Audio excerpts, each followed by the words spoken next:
Ask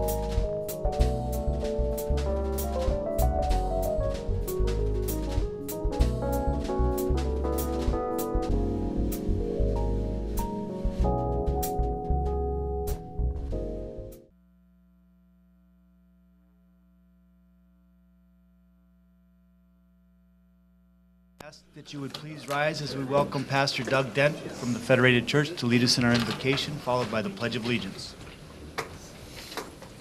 Let us pray. God of all life, you call us to live in community and teach us to care for one another after the pattern of Jesus Christ, your Son, our Lord. We pray for those whose position and authority affect the lives of others.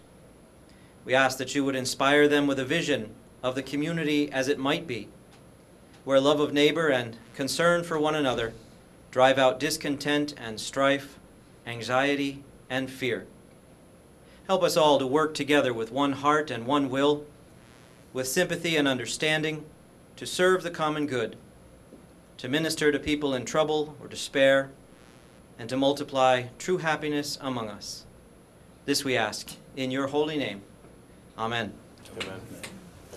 Pledge allegiance to the flag of the United States of America and to the republic for which it stands, one nation under God, indivisible, with liberty and justice for all.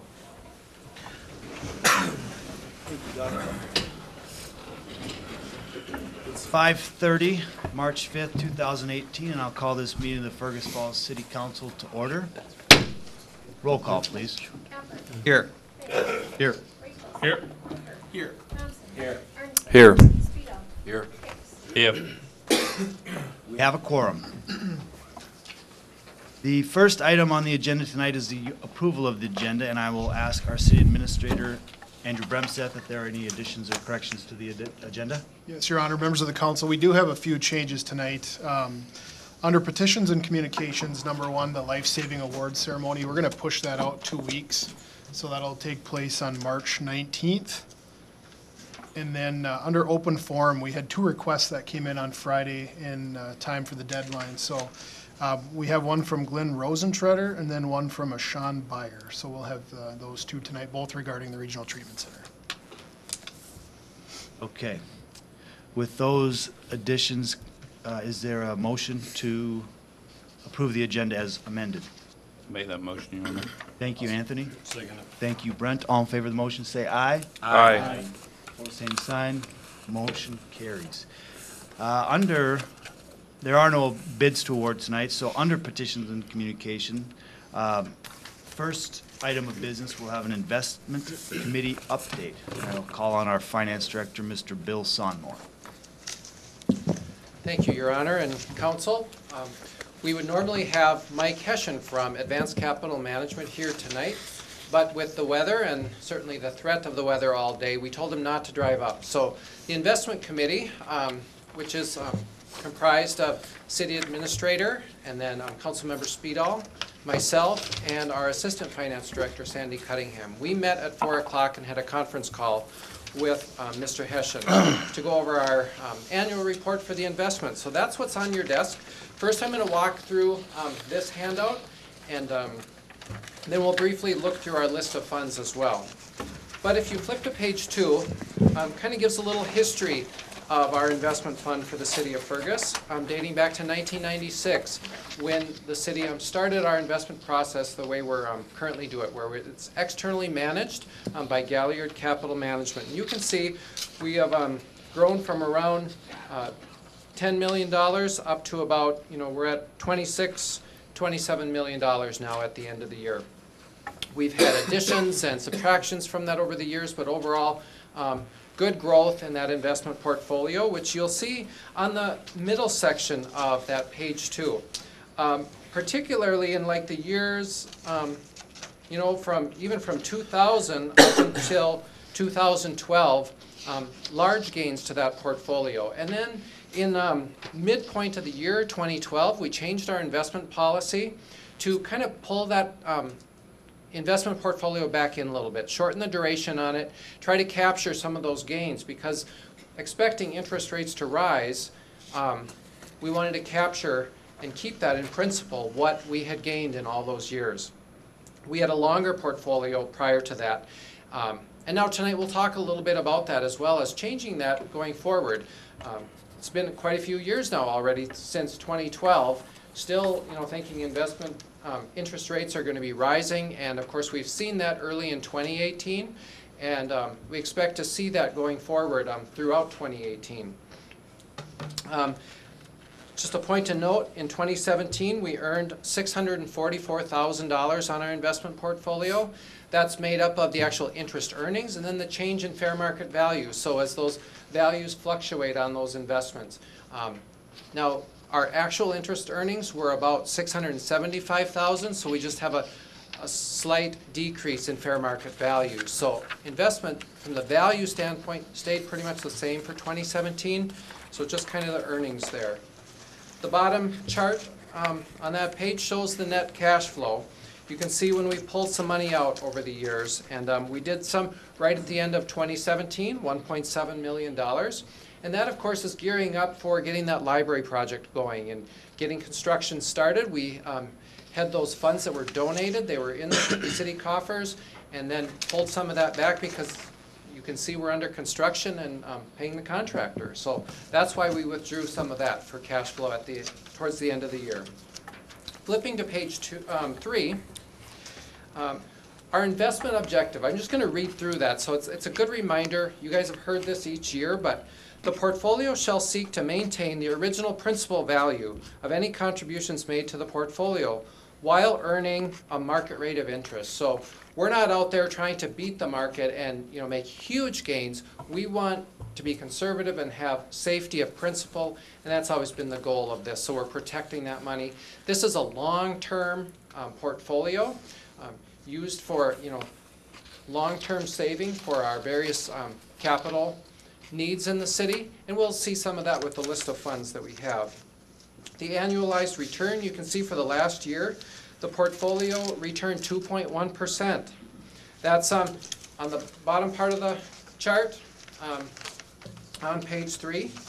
That compared to the index that we go against of 1.4, and then a peer group of 1.6. So we are above that at 2.1%, and that's after fees that we pay Galliard Capital Management for managing. So that's a good scenario to be in, that we're ahead of our index, we're ahead of our peer group after we've paid our fees as well. So that manager is earning their money and then some as well.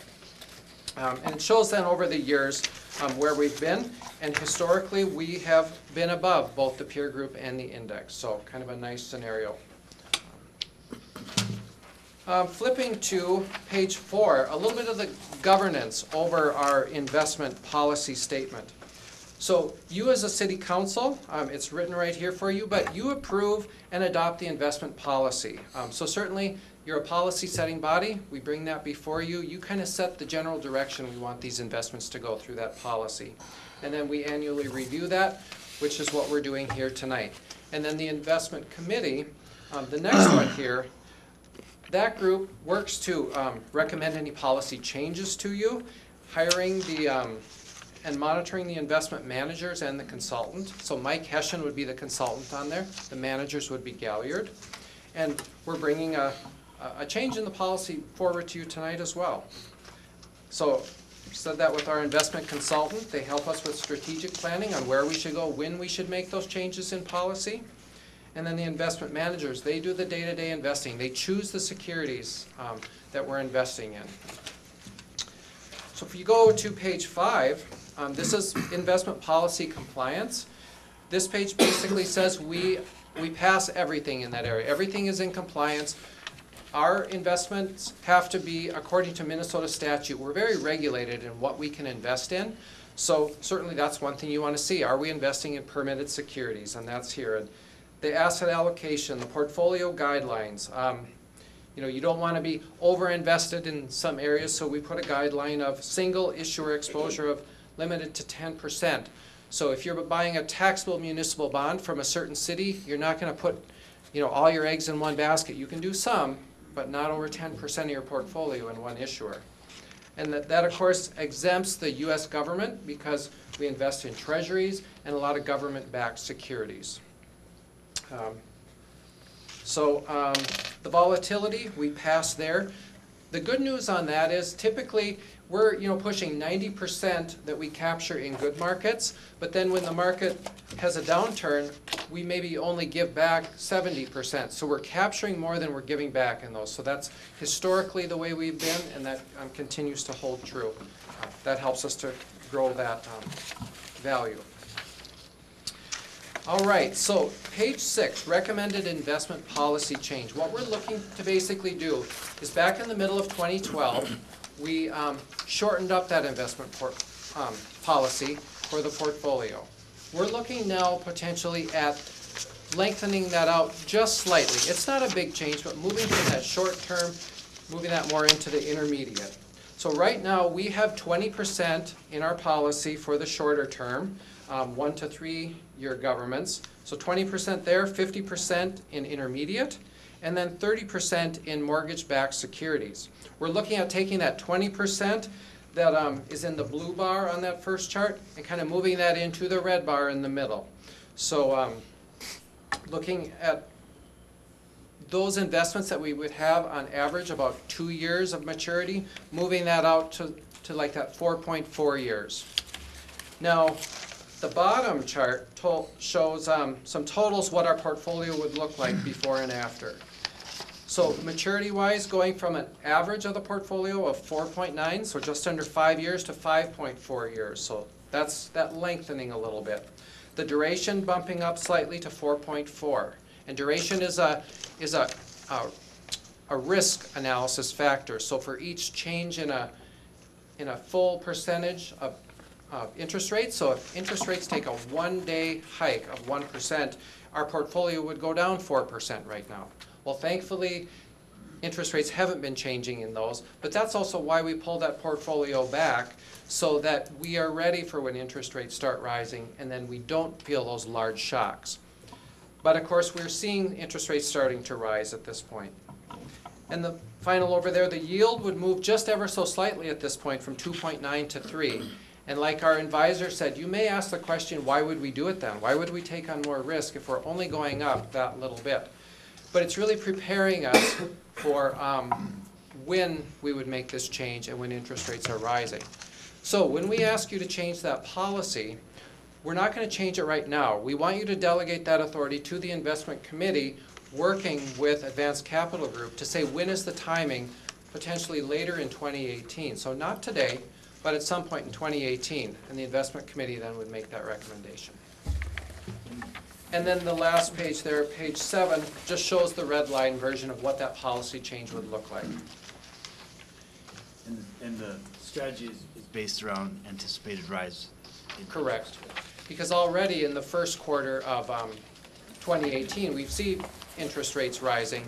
And I think he was saying, aren't we expecting like maybe 3 to 4 times total in 2018? Sure. So that's what maybe when we look a little later in 2018, we can decide when to make that actually policy change. But have you approve it tonight if that would be your wishes. Is there any questions for Bill, or Rod, did you have anything from that committee to?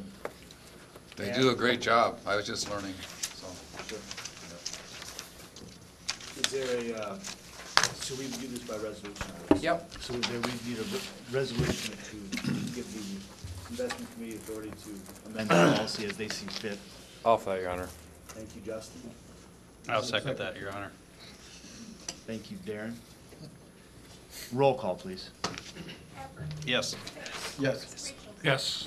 Yes. Yes. Yes. Yes. The resolution is approved. Next, we will go over the cash balances. Yeah. Bill. Okay, so we talk about our investment portfolio and the money we have, and then I want to tell you why we have those funds. And that's this list of funds we have. We've gone through this each year about this time. But in total, we currently have, this is as of December 31st, 2017, $42,394,000. So that's higher than we would normally see at this time of the year. But recall, December 17th, we issued bonds for the library. So those bond proceeds are in here, starting that project. So we are higher than normal, but we'll be spending that down in 2018. But you have the general fund, Fund 101, that is our main operating fund of the city. So that's where all your, police, fire, administration, park, rec, streets, community, economic development, all those areas fall within the general fund. And we have an $11.9 million budget. So that 7.1 is the reserves we need to operate that fund for at least half the year, because you get your major revenue sources twice a year. And then we have various capital outlay that we save throughout the year. The next section, the 200s, they're special revenue funds. Those are funds that have a dedicated revenue source for a specific purpose. So, Charter Commission, very little there. Port Authority, of course, you're all a member of the Port Authority, has $188,000. But of that, $149,000 is for the Community Behavioral Health Hospital.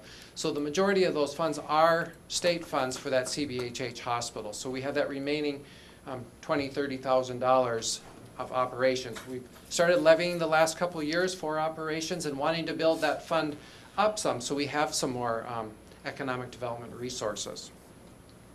You can look down there.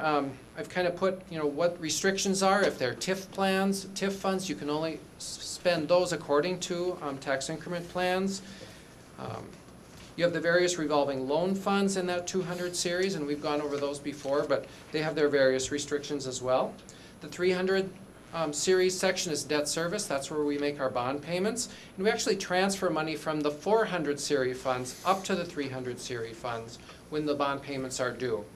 So that's why you see some of those same descriptions in the debt service and the capital project funds.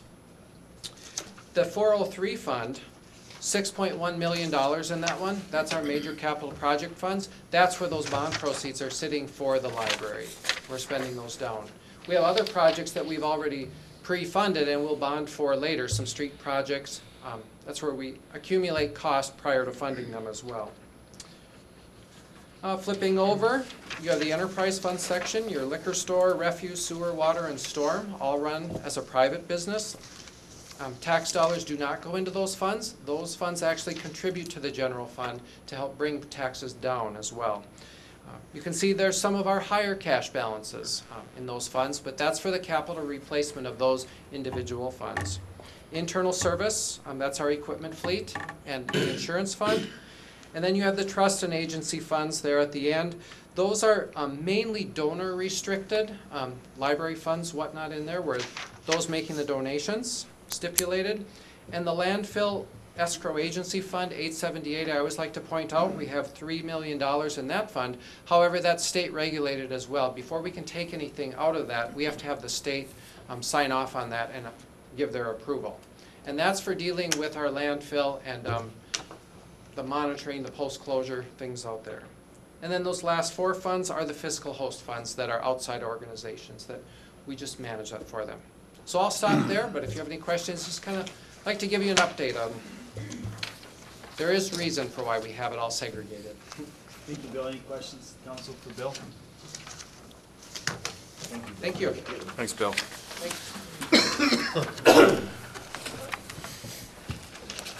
The next item on the agenda is the open forum, and as Andrew mentioned tonight, we have two open forum requests, both relating to the Regional Treatment Center, and I first would call on Ms. Sean Byer.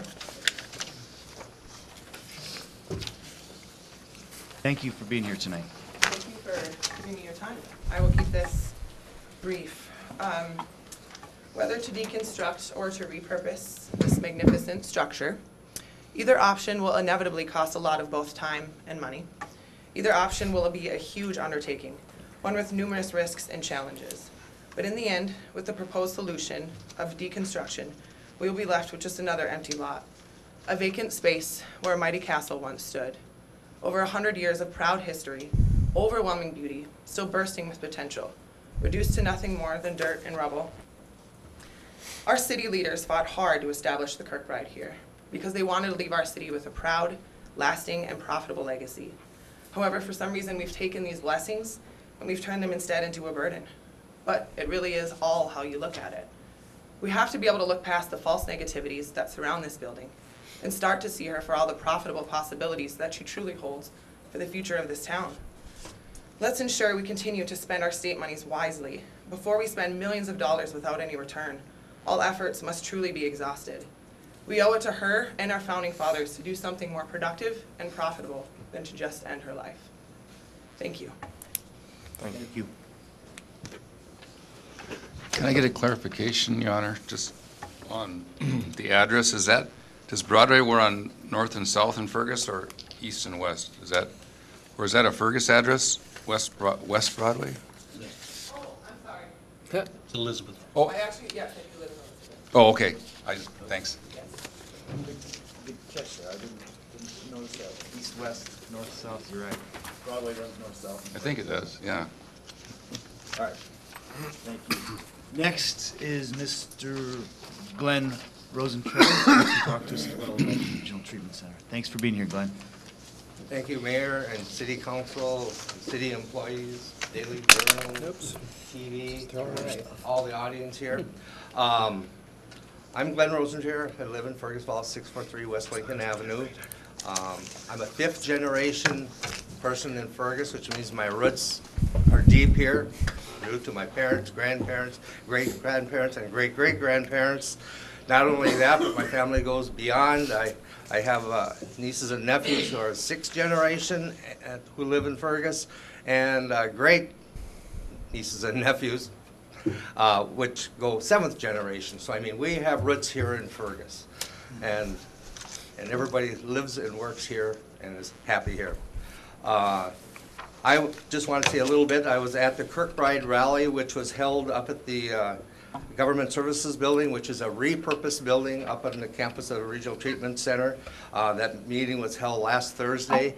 I want to say thank you to the mayor and his family for attending, and also a few of you council members that were there. I really appreciate that, and the committee and the rally went well, and thank you. I referred to the mayor's wife as the first lady, but anyway, she was there too, and your son, and that was nice to see younger people there too. As far as other meetings that might be coming up, rallies, it'd be nice to see more of the council there and city employees. You know, was open to everybody. I know it was a busy night. There was school conflicts going on with activities and stuff like that there. And it's just a busy time of the year with sports and concerts and all that stuff. But if you can make it, it helps, because it helps open up communication, and the same information gets out to everybody then face to face. This, as I say, is my Facebook right here versus delete or whatever, you know, however you work that. So anyway, I want to say thank you to those that were there. It was a good attendance. The people from Minneapolis came up even, who are in the historic business and interests and stuff like that. Also, guy from Ohio, I believe, came, where a Kirkbride type building was tore down, and reported about that. And that was good information to get too. I'm excited because I seen in the paper not too long ago where they referred to Fergus Falls as being in a renaissance. And like I say, being a fifth generation in Fergus and hearing the word renaissance and knowing what's coming along and seeing all these city projects that are coming along, like the river revitalization, the downtown revitalization, I think that's all really kind of neat things to see for Fergus. It makes me feel excited, and it's good to see and hear. We talked about the library a little bit, even that, you know, I see that as a renaissance for Fergus too. And to end with, basically, President Trump in his national address said, you know, dream USA. I'd like to say take it a little bit farther than that and a little bit more local. Dream Fergus Falls, and I know you all are, and that's great. And thank you. Thank you. Your Honor, if possible. A couple of things I obviously would like to say regarding kind of some of the, you know, you talked about obviously information. One of the letters recently in the Journal kind of said that, you know, the city should offer a kind of a reward or something to encourage people to look at the Kirkbride. I just wanted on the record that the city did give Ray Wiley $50,000 as part of his initial funding package to develop plans for the Kirkbride. later on in the negotiation with Ray Willie, we also, he asked the city for $750,000. The city did not have $750,000 in a fund that was earmarked for the Kirkbride, but we did offer him $375,000. I think the suggestion in the newspaper was $250,000. So we offered Ray Willie $375,000 for the Kirkbride upon completion of occupancy of the first phase. That wasn't sufficient for Ray Willie to go forward with the project. He wanted $750,000 in cash from the city, and there was no guarantee of anything for that $750,000. The Friends of the Kirkbride stepped up at that time and volunteered to raise $750,000 in cash and give that to Ray Willie.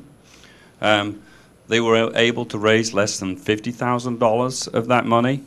They gave a large portion of that money to Ray Willie, who used it for expenses, flights and hotels and meals to come to Fergus Falls to continue negotiation.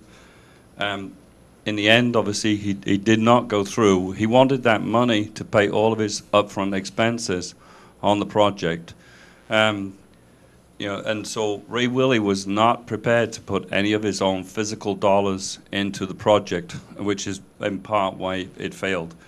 The city has engaged, the first marketing policy that the city had was pretty weak. And then the 2 times after that, the city has engaged Colliers International, which is, as its name infers, global. So it marketed the Kirkbride in every corner of the globe. There's about $300,000 left in the fund up there, of which some of that is earmarked for the demolition of the tunnels that travel between the buildings, particularly the one that Schlossman is redeveloping, and that was part of the agreement with Schlossman when those properties were sold to Schlossman. That leaves you with a little less than about $150,000. The city is spending over $100,000 a year on maintenance of the RTC. And just to put that in perspective, roughly for every $50,000 to $60,000 the city spends, that translates to a 1% increase in property tax for the residents of Fergus Falls on a standard house. The other part is you also have to consider that there is approximately roughly 700,000 square feet of commercial space downtown. There's about 700,000 square feet to the west of town. If you take the mall and you take then the big box stores like Fleet Farm, Target, Sunmart, Kmart, and Walmart. And if you look at the percentage of that that's actually vacant today, there's quite a large percentage that is vacant. You've got two big stores that are empty, obviously Target and Kmart, as well as a large portion of the mall. There's vacant space downtown. There's over 21 buildings downtown that have some vacancy in space. And then, you look at the Kirkbride, and that's 600,000 square feet. And so, if you look at geographically, there's roughly 3 zones in Fergus. There's roughly, and with give or take, approximately the same amount of square footage in each. And we have vacancy, obviously, in everything. And so, I believe that we have tried, to find occupation for the Kirkbride, but also we have to, at some point, look at what is the liability and the risk to Fergus Falls. And I think, finally, you have to remember that this is actually a state building. It's not, it was a state building, and the state of Minnesota should, and I believe, have some responsibility for the building. And, it's going to cost $10 million to deconstruct it. To do more than that will cost a lot more. If you take 600,000 square feet and you say that just to remodel it on a very, very conservative number, which for a building like that is not probably a realistic number, at $150 a square foot, that's $100 million. when was the last time that $100 million was invested in the city of Fergus Falls? It's a long, long time, if ever actually occurred. And I think that we have to be cognizant of what this has as a cost and impact to the community, and how obviously we have strived diligently to find a place for the Kirkbride, and we haven't yet found a buyer.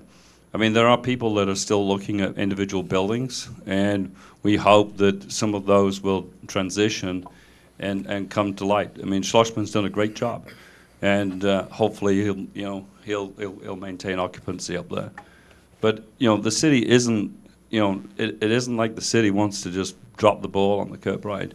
We have done a lot of work, and we just need to have some facts out there that offers have been made. So thank you. Thank you, Anthony. Moving along, on the next item on the agenda is the consent agenda. You have a copy of the consent agenda in your packets. Lynn's also put in one up on the screen for us as well. Well, maybe not. Okay. Oh, yeah, there it is. That's it. There's 5 items on the consent agenda. Sorry. If there's any council member that would like to have any of the items pulled for individual discussion, if not, I would entertain a resolution to approve the consent agenda. I'll offer that, Your Honor. Thank you, Jim. Second. Thank you, Tom. Roll call, please. Pepper. Yes. Fish. Yes. Rachel. Yes. Hooper. Yes. Thompson. Yes. Arneson. Yes. Speedo. Yes. Hicks. Yes. The resolution is approved. Under ordinance and resolutions, item number 1, we will discuss a resolution initiating public improvement 9504, the aquatics facility project. And I'll call on Amy Baldwin to lead us in that discussion. Thank you, Mayor, council members. Just to briefly review, at the Committee of the Whole meeting last week, representatives from the Aquatics Committee did present a request to continue work in looking at the feasibility of an aquatics facility, specifically an outdoor family-oriented recreation type project to be located within a Kirkbride Park property area as it exists today.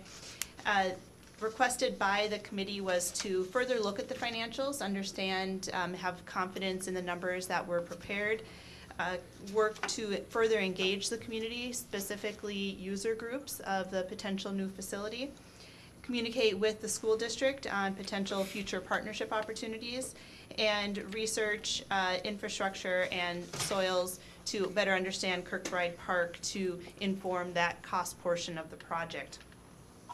As it was discussed there are representatives of the committee here to answer any additional questions, but the recommendation coming from the committee was to move ahead with the public improvement, establishing the public improvement number in order to complete this additional work by the committee.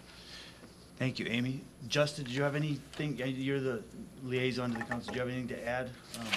Well, I think just to add, as discussed at the committee of the whole, there is some funds still available to kind of engage this, and I think part of it also was to do a feasibility with the fundraising campaign that would be around that. I'd anticipate that coming back with a full scope before we would proceed with, but. Caroline or Angela, did you guys have anything you'd like to add? If not, maybe I'd entertain a resolution. Thank you, Jim. I'll second it, Your Honor. Second by Anthony, and then we'll have discussion. Yes, Bill. And if you could just include, so I don't have to come back for any budget adjustments, just carry forward that unexpended balance to 2018. Is that in your resolution? That's in my resolution. Step ahead of you, Bill. I figured he was. All right. Any discussion by the council? Roll call, please. Pepper. Yes. Fish. Yes. Rachel. Yes. Hooper. Yes. Thompson. Yes. Arneson. Yes. Speedo. Yes. Hicks. Yes. That resolution is approved. Thank you, Amy. Thank you, Caroline. Thank you, Angela, Justin. Good to see that project continuing to move along. Item number 2 is a discussion on city project and sources and funding, and then Council Member Hicks brought this up on Wednesday, so I'll turn to him to begin this discussion. Thank you, Your Honor. I wanted to bring this up as much as anything that, and firstly, I should sort of say this is not a definitive list, and it's just a list of projects that have kind of milled around in discussion over the course of the last 2 years. And I think that, you know, we need to move away from trying to manage single source projects and bring some of these things together and look at how we can obviously fund them. And, you know, one of the things that, you know, we've had kind of the opportunity to have like the Mayor of St. Cloud visit, and also, you know, we've got more active in approaching the state for funds to do a variety of projects, whether it was like the LCCMR grant, you know, for on the dairy property, which, you know, gave us 600,000. And then when you look around, you know, you read that places like Stillwater and Red Wing, you know, they're able to get $15 million worth of bonding from the state, and Rochester gets several more $1 million from the state. And, you know, they do that because they put a package of projects together that benefit a community at large and not just, you know, individual specialist groups.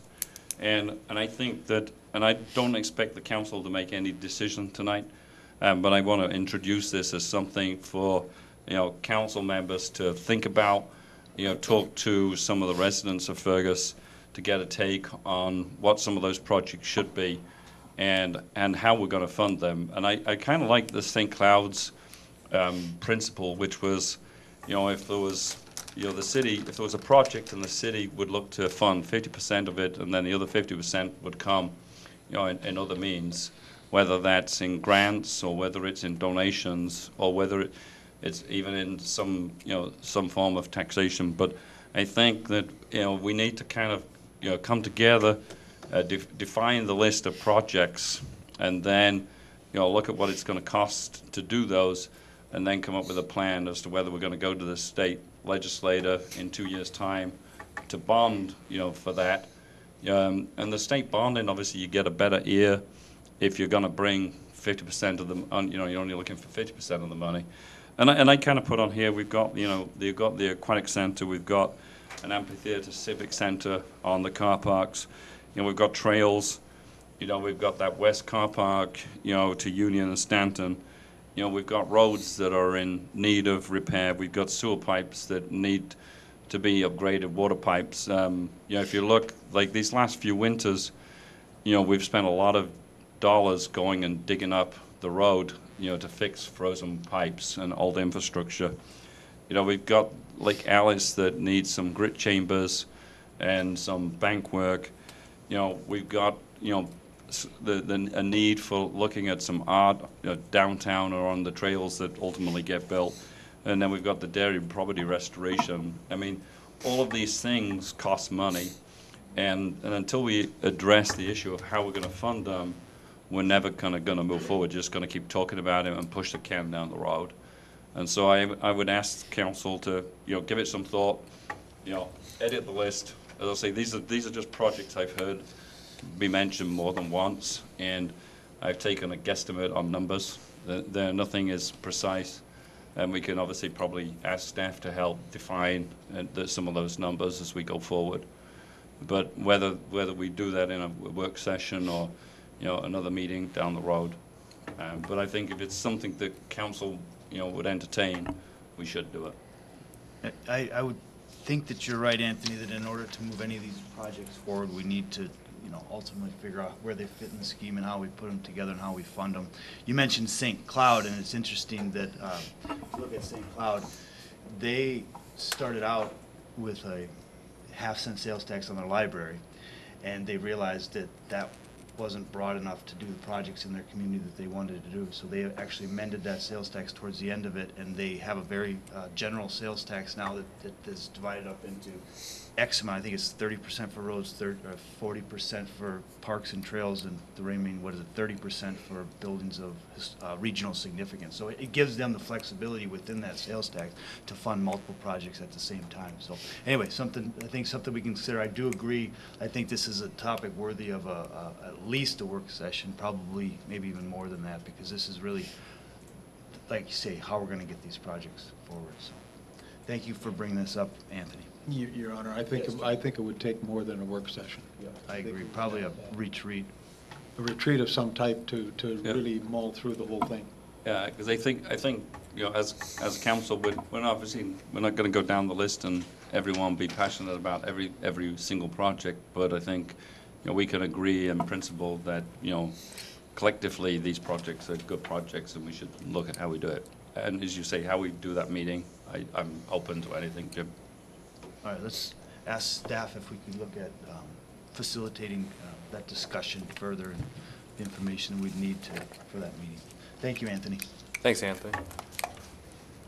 Item number 3 is a discussion on allowing the Daily Journal access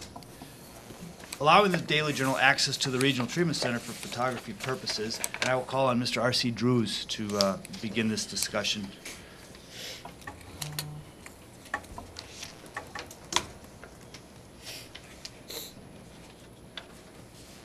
Thank you, Mayor, members of council. It's a pleasure again to have the opportunity to speak in front of you. As on last Wednesday, I'll attempt to be brief in this presentation. I'm here today on behalf of the Fergus Falls Daily Journal to request permission to access the Kirkbride building facilities for the purposes of photography for an upcoming special edition of the newspaper. Of course, the council has been informed on this issue at last Wednesday's Committee of the Whole meeting, are privy to the details of the proposal, but for the sake of the public that maybe aren't aware of what this conversation entails, I'll give just a brief recap on what this project is. The concept was presented to the Daily Journal 2 weeks ago by myself. It was a presentation to the editor and the publisher for an idea to bring information to the public about the Kirkbride and what has been undertaken over the last decade that the city has been in possession of that building. Try to inform people of some of the steps that have been taken, educate people on maybe some of the numbers involved, and inform some of the discussion that is happening in the community right now as the topic has once again come back into public mind. I believe that the Daily Journal is in a unique position to do exactly that, and that was why I brought it to them. There was strong support from their management team, from the editor and the publisher, to proceed with it, and that is why we're here today. As to the content, just in brief, the project will be a cover-to-cover special edition, and that's a point that I want to reiterate just to ensure that it's understood. At the Committee of the Whole meeting, it was discussed, oftentimes the word used was article, but I just want to be clear that this is something that hasn't been done in more than a decade. This is a cover-to-cover edition of the Daily Journal focused entirely on the Kirkbride building and what it has meant over the last decade. It is not just an average publication, but certainly more than an article, and certainly more involved. Components of that piece will be 5 articles, an editorial component which is still being reviewed, and 2 photo packages. Briefly, the first two articles will deal with the process of the last 10 years, more the government process that has taken place. That is, what ideas have been heard, what developers have come forward, and where have those proposals gone, trying to understand some of what has taken place for those that maybe weren't privy to those conversations at that time. Another sort of fact-finding article will deal with the costs involved, that is, the cost to maintain the facility in its current state. I know I've heard the argument, put a fence around it and mow the lawn. What is the cost of maintaining that property? What does it mean to taxpayers? Where does the money come to fund it previously, whether from the state or locally, and where would the money come in the future? And what do those dollars look like? Two articles will deal with the history of the facility, one with the property as a whole, looking at the facility, why was it built? Why was it built here? When was it built? And what was the circumstance that caused it to become the possession of the city of Fergus Falls? And then another article looking at the tower itself. If the current demolition proposal finds an appetite with the legislature, then it is possible that that tower will be the last remaining structure. So what does the tower mean? When was it built and why was it built?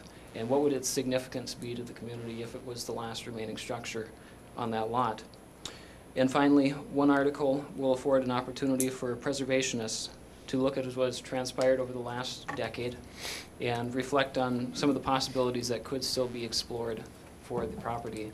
This is not an opportunity for finger pointing or name calling. It is an informed discussion about things that might yet be pursued as this legislative ask is going forward.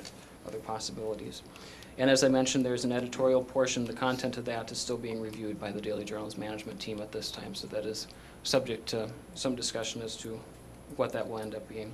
Finally, the reason that I'm here today is the last portion of the project, which is 2 photo packages. And tentatively, I've titled it Kirkbride, the Broken and the Beautiful. And one project, one photo package as a component of that will endeavor to highlight the beauty and majesty of that structure that has stood for over 100 years on the hill north of town. It will look to highlight some elements of the architecture that have caused it to stand the test of time and be perhaps so significant locally. And it will look at some of the interior design elements, if permission is granted to access the building, that stand out historically, especially elements of the central tower and other portions. And then finally, I think perhaps the primary reason that we're here asking is the second component, which will look, as I said, at the broken of the RTC, look at the actual condition of that facility today. Many members of the public have not had access to that building for the last couple of years, and it may be unclear what exactly it looks like inside that structure. And I think at this time, as we're going forward to the legislature, it might be valuable for people to have some understanding of what is the condition of the interior of that building, the mold, the architectural decay, and the extent of that captured in images so that the public can decide their own feelings. Again, it is primarily for the latter that we're requesting access. I would argue that we can obtain images that capture the magnificence of that building fairly readily. I think those pictures have been taken in great quantity over the last decade. In fact, I was reviewing my computer and found that I have 300 that I took myself 6.5 years ago. But I think photos that have been taken independently and objectively to capture the damage to the structure are a little harder to come by, and that's why I think it would be valuable to afford us this opportunity to go in with that intention.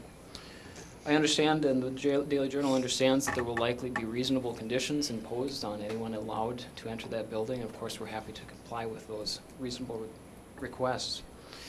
As to the proposal, I believe that this is a momentous time for this community, one way or the other. It seems the discussion has again reached a fever pitch, and it seems likely that in the next year or two we'll see results to this decade-long discussion that has more or less consumed this town. And I want to reiterate that this project is not intended to reflect any individual direction, not intended to promote demolition and deconstruction of the facility. It is not intended to promote preservation of the facility. It is merely intended to capture this moment, this present that we're living in, so that people coming 50 years from now might understand one way or the other what it was that led to whichever result we find to be our future. I also want to note that we have reached out to city staff and elected officials over the last week, and we've had a great deal of help from those individuals, and we're very thankful for that. The project is well underway and on schedule, and so I want to thank those that have contributed so far, and we look forward to continuing that in the future. And I also want to address perhaps 2 of the primary concerns that I believe we heard on Wednesday, at least in my opinion. One of the concerns was the timing of the article. And I just want to reiterate, as I did on Wednesday, that that decision for the timing has already been made by the management team at the Daily Journal. I know there are some that feel it would be more timely in June, but at this point in time, we are shooting for a late March, early April timeframe for the project as a whole. However, the ultimate result, the date is not being specified at this time. It will be determined more by when the quality of the content is ready, rather than any hard calendar date. And secondly, there was an argument that seemed to gain traction that there's sort of a slippery slope allowing anyone into that building for almost any purpose outside of the legislature. And to that, I want to contend that the Daily Journal is the legal newspaper of this community as established by the Fergus Falls City Council, and that has been the case for 145 years. This project is more than an article. It's not a simple arbitrary request to write a 600-word piece and attach some photos to it. This is a special project, the likes of which hasn't been seen in a long time. And I would like to hope that this sort of historical artifact is somewhat different in its significance and its level of officiality than any arbitrary request just merely to access the building. And of course, note that the council has the right, as my understanding, to approve all of these requests on a case-by-case basis, and I don't believe that approving this one request would necessarily open the floodgates for future requests. Those would have to be decided at that time. In conclusion, I want to formally request permission for temporary access to the Kirkbride structures by representatives of the Daily Journal for the purposes of photographing the interior for this project. I want to thank you for your time and consideration, and then if there are any questions, I'd be happy to stand for those. Thank you, RC. Well, I'll just start by saying that I'm strongly in favor of the city allowing access for a couple of reasons. First of all, I know there's a lot of anxiety around this issue right now, but the one thing that bothers me more than anything is when people question the transparency of the city. And it is what it is, right? The building is what it is, and I just don't, I would just, as you mentioned, the decision's been made to go forward with the publication. I don't think we have anything to hide. I don't know why we would not allow the photography of some of the condition that the building is actually in. And again, as you mentioned, and I would just reiterate the point that we can allow access to anybody to that facility that we wish to, and we can say no. I do believe that when we're documenting a moment in our community's history, it's different than allowing somebody from outside the community to come in and do a documentary film. I think that this is something that we have every right to approve. So that's my those are my feelings on it. But I'm sure, I know you guys have some thoughts too. So I'll open up to discussion by the council. Brent. I'm kind of torn on this one. I believe where with Scott goes that, I mean, this is just the wrong time. But then again, my concern would be if all of a sudden we approve this, I'm assuming it's not just going to be you who's going to be writing these articles inside here? That is correct. So we don't know what the mindset is of everybody who's writing these articles in here, and all of a sudden we let everybody in and we've got 50 million pictures showing this grand building, which is grand, but all of a sudden there's a little short article on the direction that we're going and we get 5 pictures out of this. And it's just going to look like that's all that's wrong with the building. And I don't even think the condition of the building is actually an issue here. It's more the risk factor and the liability is the reason why I believe that we're going in the direction that we're going. So, I mean, even the condition isn't it. My concern only is, I mean, this doesn't get twisted in one siding where we get a few people who have their own agenda writing the articles, you know, because it isn't just going to be one person. That's my concern, because we're right in the middle of an issue where we're trying to get funding. Just let me make sure we're all on the same page, and let me ask the question. If I understand you correctly, it would be yourself and a photojournalist access to the building for one particular article, which is the photo essay of the interior condition of the damaged interior condition of the facility. Is that correct? Like Yes, the rest of the articles or anyone who's writing anything not going to have access to the building. Is that correct? Yes, that's correct. I think the intention by the Journal, after speaking with the editor this afternoon, is if we were to specify our requests and narrow it down to the individuals, we would request access for our photographer and writer, Matthew Holding Eagle, myself, and then either the editor or the publisher for the period of 1 day is the access we would like. Other thoughts? I have a question, Your Honor. Yes.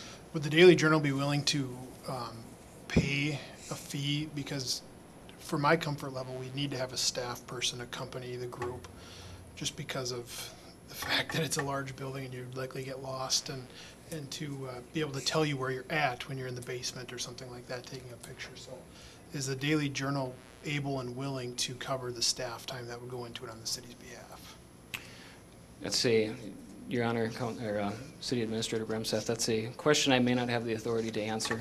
It is certainly something I can bring to the editor and the publisher. It's not a possibility that we have discussed, though we expected that likely we would have to proceed with the supervision of staff. So I don't have a proper response for that at this time. Sure, thank you. Other thoughts? Go ahead, Ron.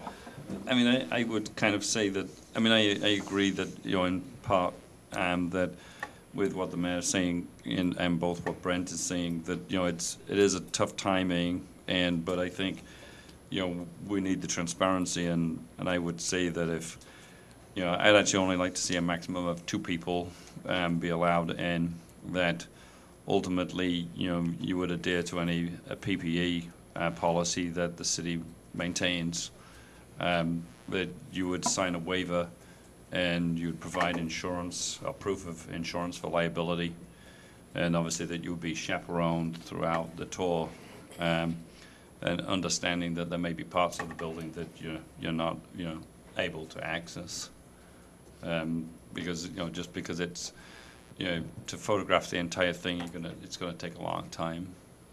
So I think that especially at this time of year, there's probably parts that you're just not going to get to. Thank you. Rod.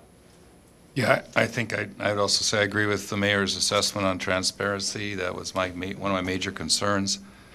Secondly, I want to just address that, in terms of the Friends of the Kirkbride articles, Facebook, in spite of what I believe are gross mischaracterizations of the efforts that some of us have made by people who should know better about what has been done and attempted, and in spite of additional attempts to market the building, the way that the portrayal has come across in some of those articles demonizing council members is totally out of place.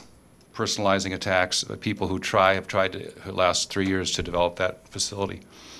And but with this article, I wanted to say that I spoke last time directly to the point of Mr. Drews asking about the way the layout of the total paper article was going to be, the journal article.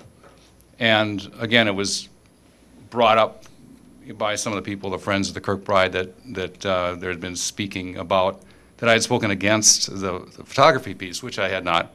I was addressing the article in its entirety and saying I was not in favor of the article if there wasn't a fair representation of opinions, council member, from the city taxpayers, who actually are the ones that own the building and must foot the bill for it. That's the bottom line.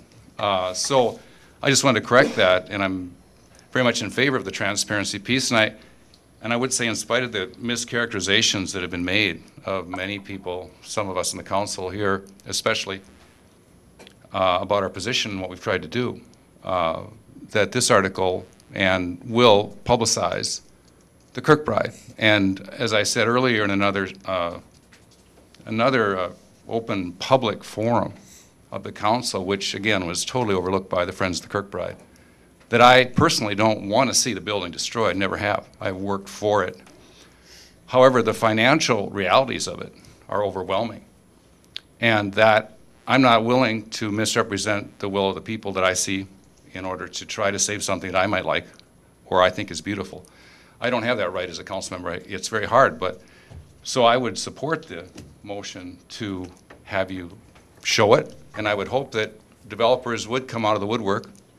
Because after all this publicity that we've had, I believe that in spite of the mischaracterizations, the marketing of the Kirkbride has been accomplished to a greater extent than we ever did with Collier's by the articles that are happening and by your articles. So if in fact we can develop this building, it will happen through this and through everything else we've done. And if not, there is no one that can develop this building. It just isn't there. So I think this just would ultimately prove the point that, yeah, take the pictures, do everything we can, just as many of us have been doing. And I also want to note that if those who want to truly look at the facts, and the Friends of the Kirkbride are looking, I think, for facts ultimately, although I don't believe it has been portrayed that way. If they would go through the history of this building and look at the various organizations in the city that have turned down the opportunity or have rejected it or have not even considered the use of that building. And that includes the Ottersdale County Historical Society, includes ISD 544, it includes the library project, it includes other major players in Fergus that could have been involved, and it includes the Friends of the Kirkbride, who could be raising money to put up $10 million in escrow or an account that's secure, so to say, we will put this money up because we believe it should be saved, and they have that right. 5,000 members across the U.S. and the international countries. But an outside lobbying effort does not have the right to tell the citizens of Fergus Falls how to support with their tax money a building that we haven't been able to market. And so whether it's an outside owner at the mall that we have, who lets the mall degrade and makes us pay for it in Fergus Falls, or whether it's an outside interest downtown who might have a building downtown, Fergus doesn't really care. And that affects our future, of Fergus Falls, our tax base, or whether it's the Friends of the Kirkbride, a group that's largely composed, 90-some% of people outside of Fergus Falls who aren't taxpayers, trying to tell us how we have to spend our money in the future. I believe it's wrong. So if we can't support it, and the Friends of the Kirkbride can't help us support it, I don't think that, they have that voice. But the point would be to go forward with it and do the best we can, and hopefully it gets marketed, and it works. Thank you, Rod. Mr. Drews, Jim, let me follow up on Anthony's point. Was there anything that Councilmember Hicks said that you feel would be unreasonable request for your request? Your Honor, Councilmember Hicks, I didn't hear anything that immediately struck me as unreasonable. Of course, I'm speaking as a representative of the Daily Journal, but ultimately the decision would have to be made by their editor and publisher to ensure that that complies with what is acceptable to them. I think specifically the request to have no more than 2 individuals, I think that could be achieved if that's one of the conditions. And of course, any necessary PPE, hazmat material, or hazmat dress, of course, that could be complied with, as well as a waiver of liability. We would expect that. So, Jim, I'm going to call on you in just a minute, but maybe what we could do is wrap up Anthony's and Andrew's concerns into a motion, and have that what we vote on, and then you can take that back to the Journal and see if we can come up with an agreement, assuming that the council approves it. So, Jim. We've had a lot of discussion. Usually you don't have discussion until you have a motion. Right, and that's I would offer that motion that we allow. Okay, and can we wrap up Anthony and Andrew's concerns into that motion? Yes. Okay, thank you. You're right, we should have done that. But I knew that there was gonna be some parameters around it coming up, so that's why I wanted to get that on the table first, so. Thank you. I'll second that, Your Honor. Thank you, Justin. Okay. Was that your comment? That was my comment. We've had enough discussion without a motion. Anyone else have any, before we vote on the motion, does anyone else have any, yes, Scott? I won't be voting for it. I like the article, I love the article, but it's a safety thing to go in that building again. I was in it 2 years ago, and I won't go back in it again. And today we vote yes. Guy's gotta tell somebody to go in there, one of his employees, and I'm not gonna go with that. So that's why I'm voting no. Safety. Thank you, Scott. Darren? I'm confident in Mr. Drew's ability to be fair to both sides, and I'll be voting in favor of it. Thank you, sir. Thank you, Darren. Justin? With that recent comment from Mr. Rachel's guy, do you have any issues with the request? With the proper equipment, we can allow staff in there, no problem. Thank you. Call for a vote. All in favor of the motion, say aye. Aye. Opposed, same sign. Aye. Motion carries. Thank you all. Thank you, Mr. Drews.